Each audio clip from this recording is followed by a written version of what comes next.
자, 문제는 두 직선 있을 때 두 직선이 이루는 각의 크기가 4분의 파이다. 양수 k의 값은 얼마냐? 이 문제를 생각하기 위해서는 우선은 기울기와 직선이 x축과 만나는 각의 크기 세타에 대한 얘기를 먼저 해야 됩니다.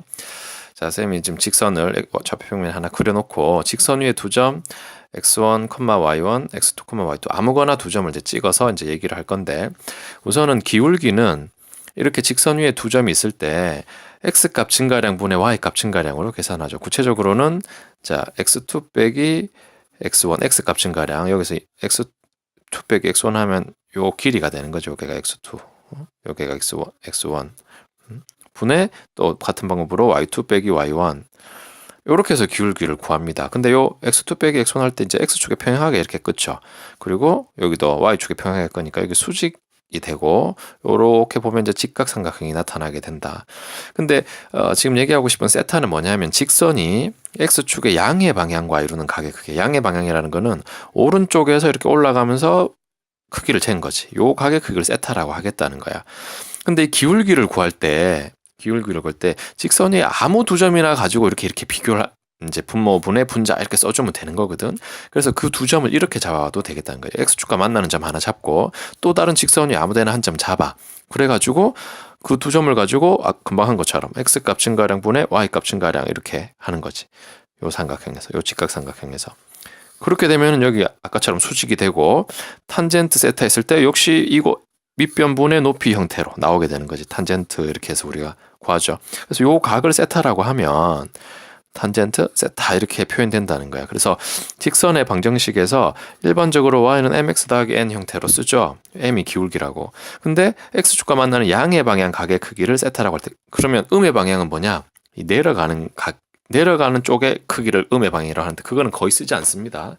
그래서 아무튼 양의 방향, 오른쪽에서 올라가는 쪽으로 각의 크기를 쟀을 때 기울기가 바로 탄젠트 세타와 같다는 것을 이제 우선 생각을 해야 돼. 그리고 문제를 보겠습니다. 자, 그리고 이제 직선 두 개가 만나고 금방 얘기했듯이 기울기를 가지고 우리가 좀 따져야 된다. 그럼 우선 첫 번째 직선부터 보면 y는 했을 때 3분의 1x 더하기 3분의 2가 되는데, 이 3분의 2는 크게 신경 쓸 필요가 없다 이거지. 기울기가 중요하다. 왜냐하면 이 뒤에 붙은 3분의 2는 평행이동을 의미하거든. y축 방향으로 평행이동. 여기 100이 돼도 1000이 돼도 이 x축 증가량, 이렇게 직선의 기울기는 x가 3 증가할 때 y는 1 증가하는 형태로 뭐 이 정도의 3분의 1, 두 점 찍어보면 3분의 1 이런 비율로 계속해서 증가한다는 거야. 그래서 요 x축과 만나는 각의 크기를 세타라고, 얘를 알파라고 할게. 알파라고 한다면 여기서 탄젠트 알파가 3분의 1이다. 일단 이거부터 써놓겠습니다. 요거 하나 써놓고, 두 번째 직선을 가지고 또 비슷한 얘기를 하면 y는으로 정리했을 때 2분의 kx 빼기 2분의 1인데 뒤에 거는 의미가 없다.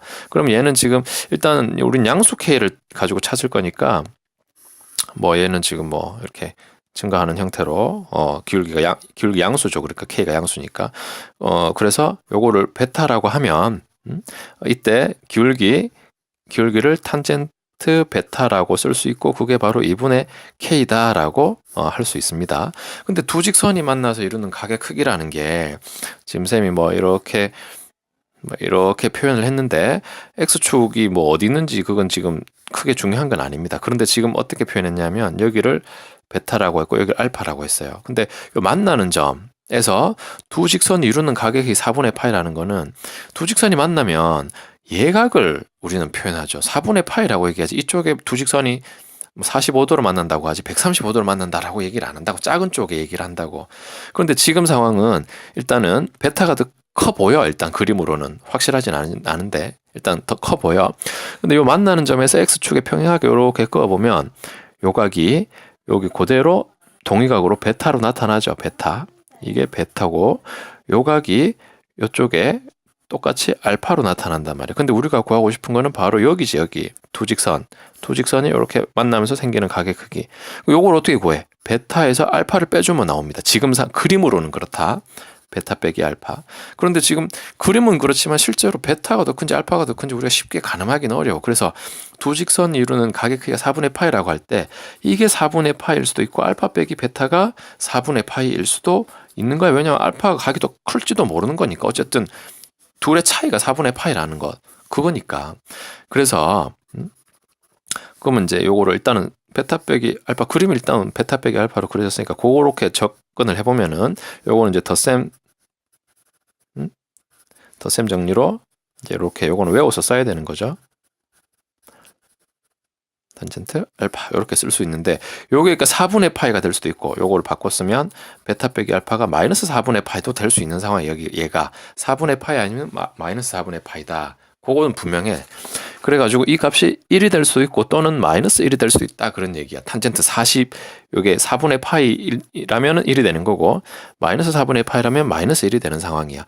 근데 지금 탄젠트 알파와 탄젠트 베타를 3분의 1과 2분의 k로 표현해놨으니까 그대로 넣어보면 1 더하기 베타는 2분의 k고 알파는 탄젠트 알파는 3분의 1 그리고 분의 탄젠트 베타는 2분의 k고 빼기 탄젠트 알파 3분의 1 이 일단 1인 경우 먼저 한번 따져볼게요. 1인 경우 1 더하기 6분의 k니까 1 더하기 6분의 k니까 요 분모를 통째로 양변에 곱해서 2분의 k 빼기 3분의 1이 1 더하기 6분의 k다 라고 보면 얘가 넘어와서 6분의 3에서 6분의 1을 빼니까 6분의 2 그래서 3분의 1k는 요거 넘어가면 3분의 4에서 k는 4 일단 k4 하나 가능하죠. 양수 k 했으니까 만약에 마이너스 1이라고 하면 요 값이 이제 마이너스 1인 상황 1이나 마이너스 1이기 때문에 그런 경우 또 풀어보면 분모를 곱해서 2분의 k 빼기 3분의 1은 마이너스 1이 있는데 요거 분모를 곱했으니까 1 마이너스 1 빼기 6분의 k가 되고 얘가 넘어가서 플러스가 돼서 3분의 2k는 얘가 넘어가면 마이너스 3분의 2가 돼서 이때 k는 마이너스 1이 나오지. 이건 안 되죠. k 양수라고 했으니까. 그래서 k는 4가 된다. 여기에서 이제 뒤에 계산이 크게 중요하지 않고 이제 단지 이 부분 4분의 파이의 각을 이룬다고 했을 때 어느 쪽이 큰지 모르기 때문에 실제로 요 탄젠트 값이 4분의 파이 마이너스 4분의 파이 두 가지를 고려해야 된다는 부분하고 왜 알파와 베타를 이용해서 계산하느냐 하는 부분을 지금 쌤이 그림으로 표현을 했죠. 두 직선이 이루는 각의 크기는 x축과 이루는 각의 크기 차로 표현된다는 거야. 그래서 그 부분을 이해하고 문제에 접근해야 되겠습니다.